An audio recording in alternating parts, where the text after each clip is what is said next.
All right, guys, I just picked up some mulch. I want to give you guys an update on the lift, the Eibach Pro kit.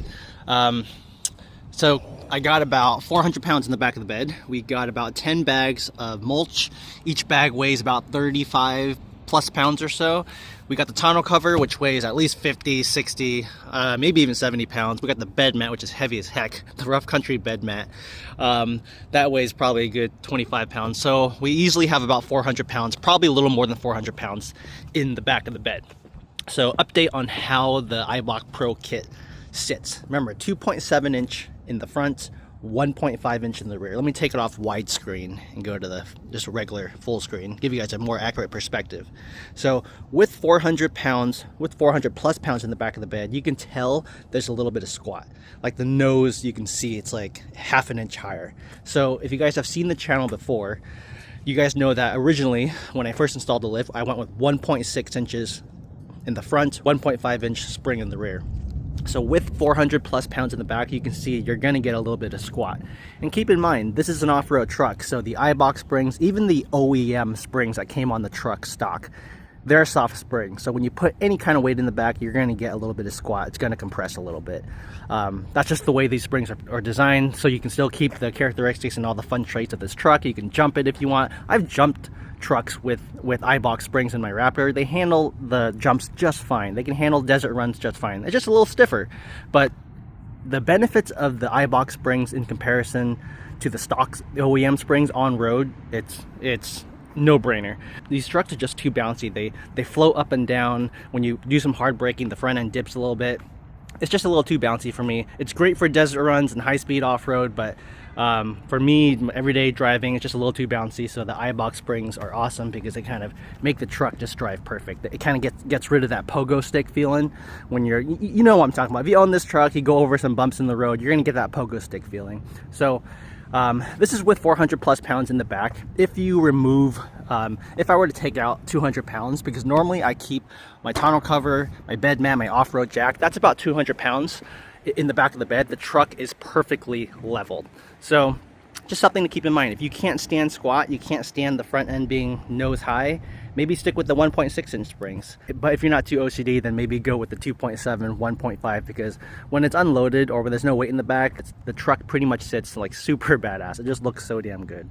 But I do have 400 plus pounds in here, so you can see we're slightly nose high. Nothing crazy, but I did want to show you guys this perspective. Even like walking up to the truck, I can just like put my hand up here. It's like crazy, but normally when there's no weight in the back, the truck bed is like up here. So, you know, it's about an inch or inch and a half higher. So, all right, guys, just wanted to give you guys an update on the Pro lift kit. So far, driving with this thing, it rides absolutely amazing. I absolutely love it. It just looks so damn good. Added a decal here. I think this looks so good on the white and black truck. How killer does that look? Yeah, I got one for the other side too, just haven't put it on yet, but that was a nice touch for this truck. Damn, absolutely love it. All right, guys, I got mulch early because it's going to be 90 plus today here in Seattle, Washington, and trying to get some work done before it gets too crazy hot. I'm gonna head to Costco, pick up a canopy that they have on sale for future track days, and I got a garage sale coming up here too, so it's gonna come in handy. All right, guys, I will be back when I have some more updates. Hey, what's going on, YouTube? Welcome back to the channel. So today is a bittersweet day. We are selling the 10R and the 4RR. We actually just sold the 4RR, so I may post some footage of that.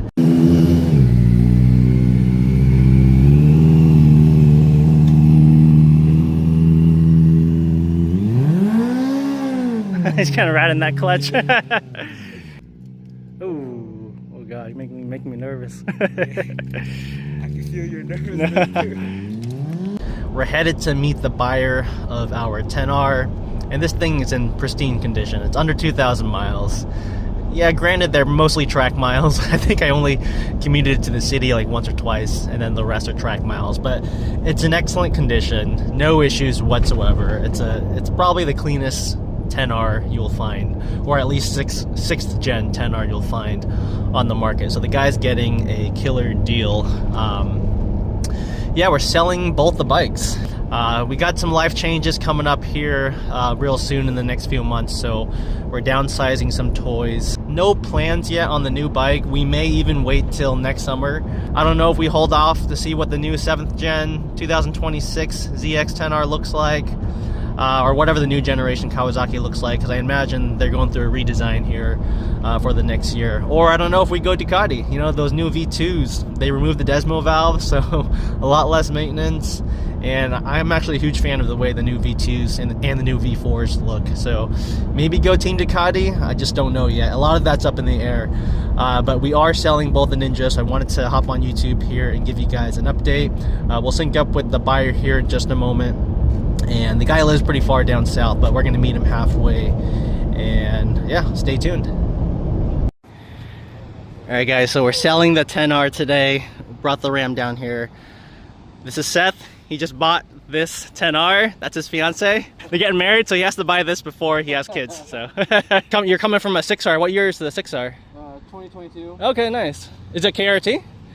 No, it's like that navy blue and black. Oh, nice. No, it's a good color combo.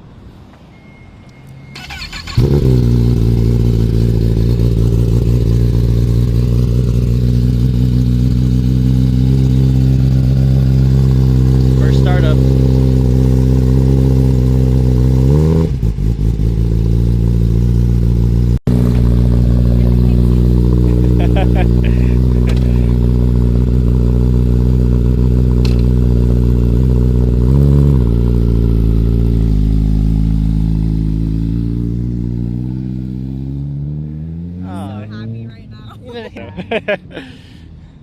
You ride too? Or? I don't. Okay. He's been trying to convince me. Yeah. Oh man, it's good looking.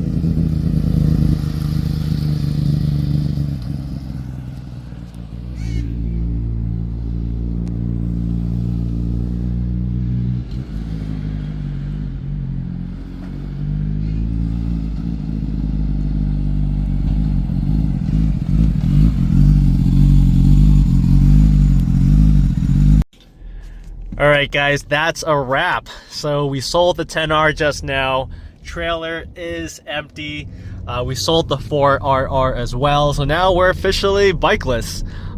That's just the way life goes. Sometimes I'll go a few months without a bike. Sometimes I'll go a year or a couple years without a bike. So I wanted to give you guys an update on the channel that we no longer have the Ninjas. But we'll just wait and see when the next bike comes around. We may wait for the 7th generation. I think 2026 is when Kawasaki's going to refresh the 10R models, or we may go Ducati. Ducati just refreshed their entire lineup for the V2, V4, so maybe we'll go V4S, maybe we'll go V2S, maybe we'll go both. I just don't know. So stay tuned for some more life updates. Whenever we pick up some new bikes, I will definitely keep you guys updated. Alright guys, thank you for watching, and I will catch you guys in a future video. Peace.